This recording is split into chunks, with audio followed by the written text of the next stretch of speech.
Welcome. Today we're going to be looking at the latest installment in the code series, the Storm Dark Code, and we're going to be comparing it to the Storm Parallax effect.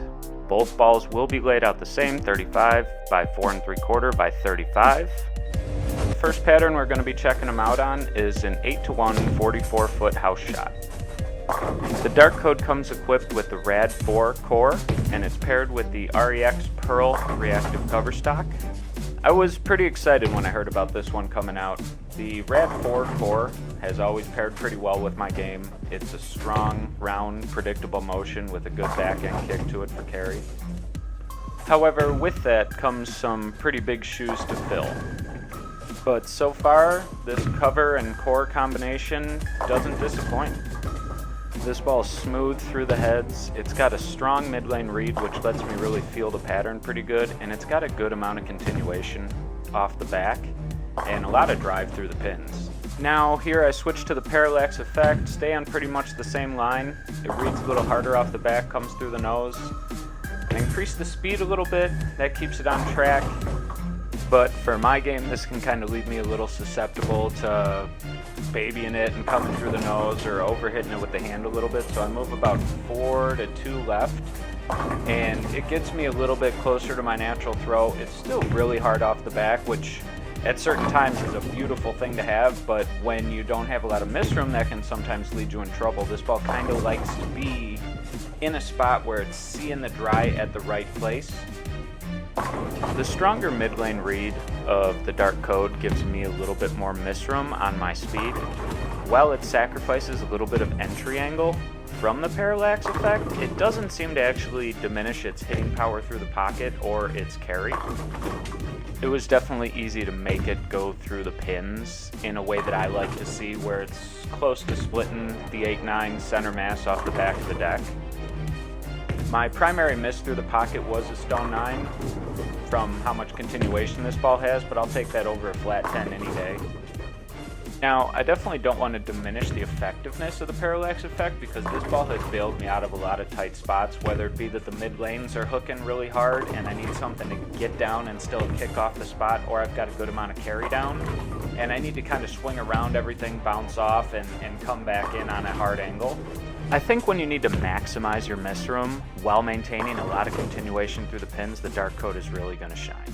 And to test out that theory, I'm going to be doing it on this little gem of a pattern.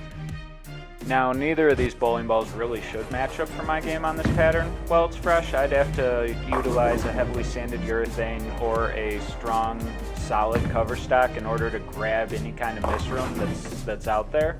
So what I ended up having to do was parallel move left to try to make the pocket come to the ball instead of trying to get the ball to the pocket, which has the downfall of not having any misroom from the pattern other than what I'm creating for myself. Now, if I was perfect, or as close to as I'm able to throw, it felt like strikes were almost guaranteed from the Parallax effect on this pattern, but my misses were severely punished. So there was no shortage of splits and picturesque strikes. When I switched over to the Dark Code, I was pleasantly surprised in what happened when I missed. I wasn't penalized.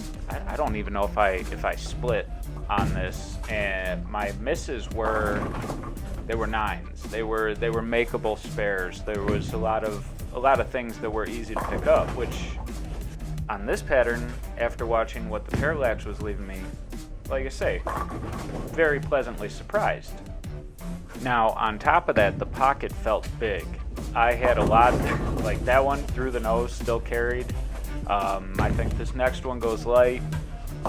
That one still slaps across. I had a lot of shots that were downright sloppy and were still going.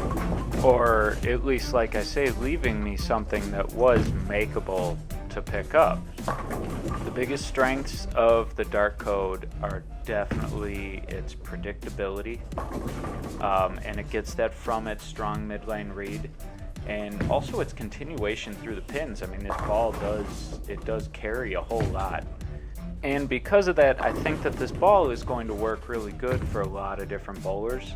I I mean, anytime you have something that's super predictable and carries, that's kind of, all right, now it's going to fill multiple spots in a bag. Whether it be routinely following a strong asymmetrical solid, managing tight lanes when things get tough without sacrificing carry, or just being your overall go-to ball. Thank you everybody for watching. Please like and subscribe for more videos coming soon.